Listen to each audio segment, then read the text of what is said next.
너랑 나랑 사랑. 안녕하십니까. HY 에듀의 발칙한 모나미 인사드립니다. 반갑습니다. 짝짝짝. 오랜만에 찾아뵙는데요. 드디어 모나미와 캐나미 자동차 정비 산업 기사랑 그리고 기사 시험 동영상을 촬영하게 되었습니다. 반갑습니다. 아주 그냥 발칙해요. 우선 제가 오늘 준비한 강의는요, 자동차 정비 산업기사 또는 기사의 제1과목 일반 기계공학이 되겠습니다. 문제는 저희가 기출문제 위주로 풀이가 진행될 예정인데요. 우선은 저희 HY 에듀 요 교재를 가지고 계신 분들은요, 첫 번째 페이지를 봐주시면 될 것 같습니다. 저희가 첫 번째로 진행을 하는 문제인 만큼 아주 그냥 발칙하게 한번 제가 감질만 나게 한번 진행해 보도록 하겠습니다. 문제는요, 제가 이렇게 조금씩 편집을 해가지고 여기에다가 아주 그냥 눈만 떠도 그냥 공부가 되게끔 한번 준비를 한번 최첨단 그냥 기술을 그냥 여기다 넣어볼게요. 알겠습니다. 빨리 할게요. 첫 번째 문제입니다. 1번 문제가 되겠습니다. 이번 문제는요, 2015년 1회 자동차 정비 기사의 일반기계 공학 문제에서 출제가 되었던 문제인데요. 문제를 한번 간단하게 읽어보도록 하겠습니다. 용접부의 검사를 파괴 시험과 비파괴 시험으로 분류할 때 다음 중 비파괴 시험법이 아닌 것을 물어보는 겁니다. 문제는 저희가 파괴 시험과 그리고 두 번째 비파괴 시험 요것의 차이를 알고 있느냐라는 게 문제인데요. 파괴 시험과 비파괴 시험은 그냥 글자만 봐도 뭔지 감이 딱 올 거라고 생각을 합니다. 그러면은 파괴 시험은 뭘까요? 파괴 시험. 파괴 시험은요, 재료에다가 그냥 충격을 딱 줘버리는 거예요. 이렇게 요래 그냥 요래 이렇게 충격을 줘가지고 뭔가 이거에 이렇게 파괴가 되거나 이렇게 뭔가 비틀림이 현상이 발생하거나 이렇게 뭔가 재료의 특성을 알아내기 위해서 이렇게 절단을 하거나 이런 행동을 저희가 파괴 시험이라고 합니다. 그러면은 파괴 시험에는 종류가요, 여러 가지가 있습니다. 우선은 충격 시험, 그리고 또 뭐가 있을까요? 피로 시험, 또 뭐가 있을까요? 빨리 적어봐요. 인장 시험, 그리고 뭐가 있습니까? 또 기억 빨리 경도 시험, 이런 것들이 존재합니다. 파괴 시험은 요래. 그럼 비파괴 시험은 뭘까요? 비파괴 시험. 비파괴 시험은 우리가 이 녀석의 아닐 비자를 써가지고 파괴하지 아니한다. 약간 그런 뉘앙스로 인식을 시켜주면 좋을 것 같습니다. 얘 같은 경우는 우리가 소재나 제품을 파괴하지 않는 거예요. 파괴하지 않는다. 이것의 뭔가 문제를 딱 봤을 때 크기라든가 죄송합니다. 크기라든가 그리고 위치 뭐 이런 것들을 우리가 분간할 수 있잖아요. 그런 것들을 저희가 비파괴 시험이라고 합니다. 이런 것들은 검사 방법으로서 여러 가지 종류가 존재하는데 우선은 액체 침투, 그리고 또 뭐가 있을까요? 외관, 누설 등이 존재합니다.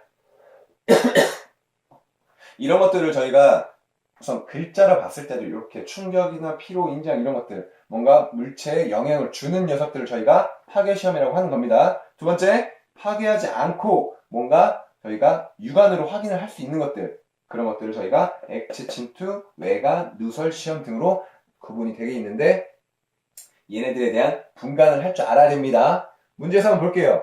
비파괴 시험이 아닌 거 딱 보면 답이 나와 있습니다. 뭡니까? 1번 인장시험이 되겠네요. 맞습니까? 인장시험 저희가 파괴시험에 들어가 있다는 거 기억을 해주시면 될 것 같습니다. 두 번째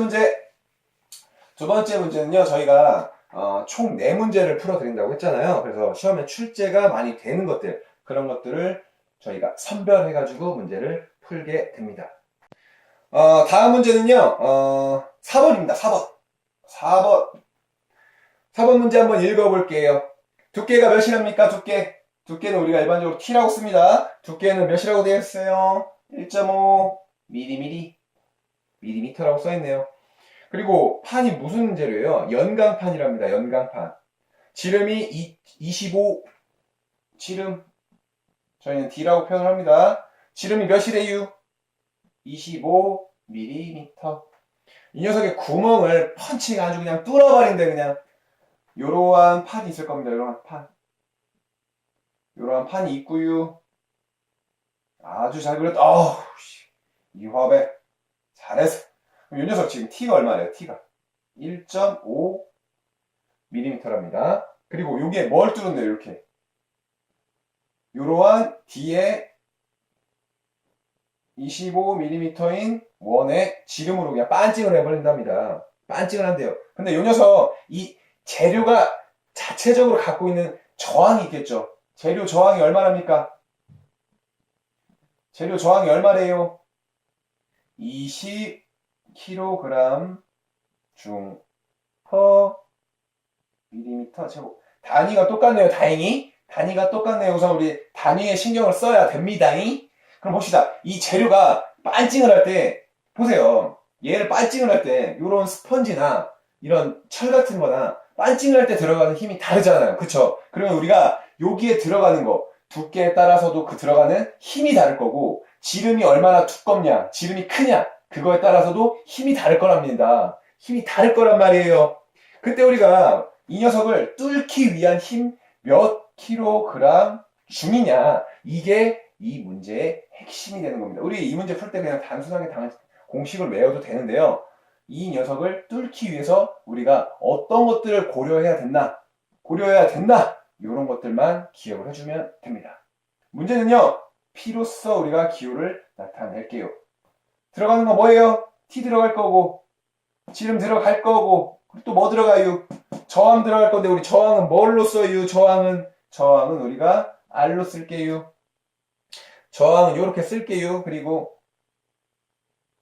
R이라고 써슈. 근데 원인이 들어가니까 뭐 써야 돼요? 파이까지도 써줘야 되더라. 그러면 계산을 한번 해볼게요. T는 1.5고 단위는 다 맞췄기 때문에 그대로 넣으면 됩니다. 1.5 그대로 들어가고 지름 얼마예요? 25고 저항 얼마래요? 22고요. 거기다 파이를 이렇게 넣으면 됩니다. 파이는 저희 전자계산기에 딱 나와 있어요. 그냥 꾹꾹 눌러주면 돼요. 저희 동영상을 보고 좋아요를 이렇게 꾹꾹 누르는 것만 이렇게 꾹꾹 누르면 돼요. 죄송해요.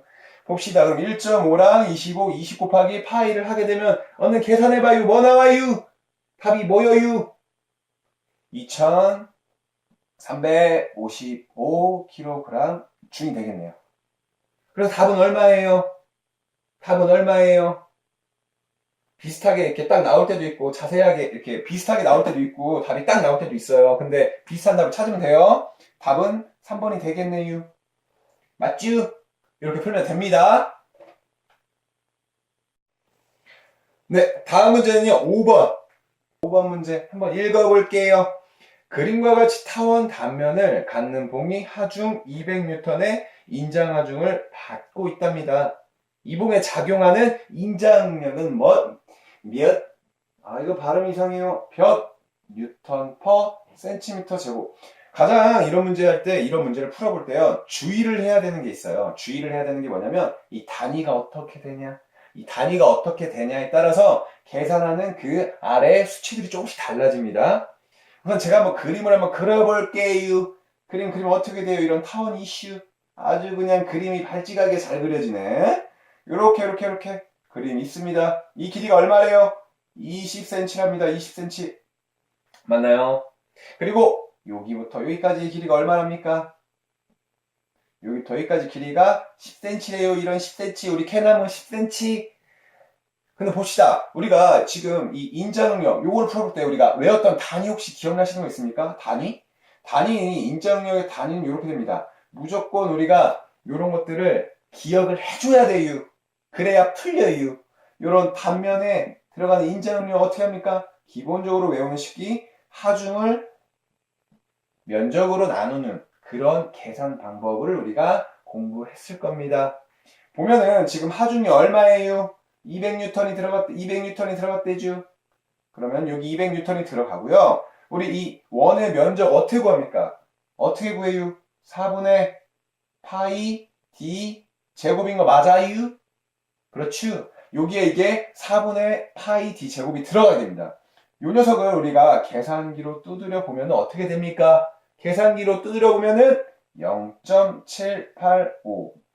문제에서 해설지를 보다 보면 이 0.785라고 그냥 탁 나오고 그냥 뭐 이렇게 탁탁 넣는 그런 해설지가 굉장히 많은데요. 제가 그래서 여기다 설명을 드리는 거예요. 0.785라는 단위가 어떻게 나왔냐? 파이를 4로 나눠준 겁니다. 그럼 왜 파이를 4로 나눠? A라는 단면적이 4분의 파이 D 제곱이기 때문에 그런 거예요. 그러면 이 녀석 계산하면 어떻게 됩니까? 식을 한번 다시 한번 써볼게요. 200N이 그대로 들어가고요. 파이를 4로 나눴으니까 여기 뭐가 들어갑니까? 0.785가 들어가게 됩니다. 그리고 D제곱이니까 이 녀석들 들어가겠죠? 20cm 들어가고요. 그리고 10cm.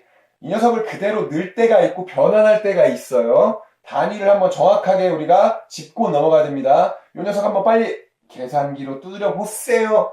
계산기로 두드리면 어떻게 됩니까? 1.27 뉴턴 퍼 센티미터 제곱이 됩니다.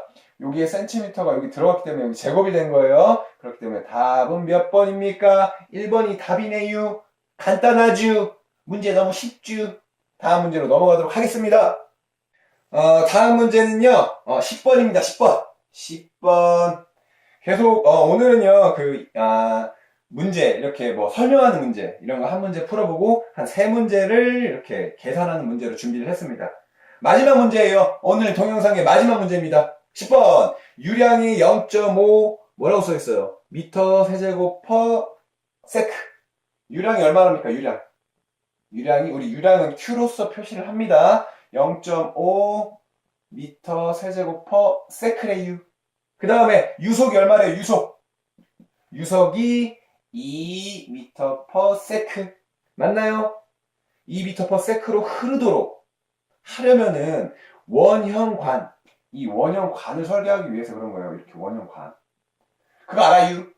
이런 원이 이렇게 얘를 이렇게 단면으로 쳐볼게요. 여기를 이렇게 단면을 치면은 이런 통이 나올 거 아니에요. 그쵸? 유속이 흐를 때는 이런 형태로 흐르게 됩니다. 요 단면에 흐르는 마찰 같은 것들이 적용을 하기 때문에 여기서 이렇게 생기는 유속의 유량의 이런 모양이 이렇게 돼요. 뭐 이런 거는 그냥 대충 그냥 썰을 풀어본 거고요. 중요한 건 우리가 뭘 구해야 됩니까? 단면에 지름을 구해야 됩니다. 지름 D가 어떻게 되냐? 이렇게 요 지름을 구하는 문제가 되겠습니다. 한번 간단하게 또 한번 식 아는 거 한번 다 대충 한번 그냥 생각해 봐요. 우리 유량하면은 항상 기본적으로 나와야 되는 식이 있어요. 무조건 기본적으로 나와야 되는 식. Q는 뭡니까? A, V라는 요거 기본적으로 이거 나와야 됩니다. A가 뭐예요? 여기서 Q는 여기 나왔으니까 A는 우리 아까 방금 전에 풀었던 거 면적입니다. 면적. 그리고 V는 뭐예요? 여기 속도예요. 그럼 봅시다. Q는 0.5 미터 세제곱 퍼 세크라고 나왔네요. 그리고 A는 어떻게 구합니까? 이런 원에 대한 우리 면적 어떻게 구해요? 아까 4분의 파이 D 제곱 했어요? 안 했어요? 4분의 파이 D 제곱 했어요? 안 했어요? 했쥬? 이렇게 하면 됩니다. V는 뭐예요? 단위가 또 어떻게 돼? 다 똑같네요. 다행입니다. 그리고 여기다가 요 2를 그대로 곱해주면 됩니다. 구하고자 하는 게 뭐예요? D죠, D. 요 녀석 다 넘겨요. 이렇게 넘깁니다. 0.5. 요 단위는 생략해 줄게요. 곱하기 여기 2분의 1 넘깁니다. 또 요 4. 근데 봅시다, 우리. 요 녀석 계산하면 어떻게 된다고 했어요? 0.78인데 그냥 대충 넘길게요. 여기다가. 보기 힘드니까. 요렇게 되는 거 맞습니까? 요렇게 되는 거 맞아요? 맞아요. 그러면은 요 녀석 계산하면은 D값 구할 수 있겠죠? 답은 뭐예요? 그래서 답은 뭐예요? 2번 564.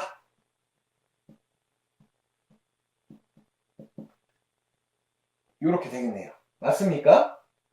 맞아요. 단위가 좀 틀렸네요. 이거 계산하면 이렇게 나옵니다. 요거 나중에 여기다가 제곱이니까 루트만 씌워주면 되는 거예요. 이렇게 루트만 씌워주면 요거 나옵니다. 그냥 전자계산기에다 이렇게 두드리면 돼요. 중요한 건 우리가 유량과 관련된 문제를 봤을 때 기본적으로 요 식 같은 거 알고 있느냐 모르냐. 그리고 두 번째 요건 제가 첫 번째라고 얘기하고 싶은데 요 단위를 반드시 확인을 해야 됩니다. 단위를 반드시 확인을 해야 돼요. 근데 여기서 지금 문제에서는 저희가 몇 밀리미터냐 이렇게 나왔기 때문에 지금 이렇게 환산을 해준 거예요. 계산을 할 때는 요 녀석까지 단순히 그냥 숫자만 놓을 게 아니라 단위까지도 확인을 해주는 센스! 여기까지가 마무리가 돼서 답을 그냥 똑 체크를 해주시면 아주 그냥 동그라미가 되는 겁니다. 이렇게 마지막까지 단위를 확인해 줘야 되는 겁니다. 알겠습니까? 네, 이렇게 오늘 저희 첫 번째 강의에 캐남쌤과 저 모나미가 함께 준비한 자동차 정비 기능사가 아니고요. 산업기사와 기사 그리고 제1과목 일반기계공학에 대한 4가지 문제를 풀어봤습니다. 총 한 강에 3문제에서 5문제 정도가 들어간다고 했죠? 오늘은 4문제를 풀었고요. 다음 강의에도 제가 이렇게 발칙하게 아주 그냥 준비를 해서 동영상을 이렇게 간질만 나게 눈만 떠도 그냥 답이 보이게 한번 강의를 찍어보도록 하겠습니다. 네, 저 오늘 모나미와 함께 해주셔서 감사드리고요. 한번 다음 강의에서 봬요. 다음 강의에서 한번 또 봬요.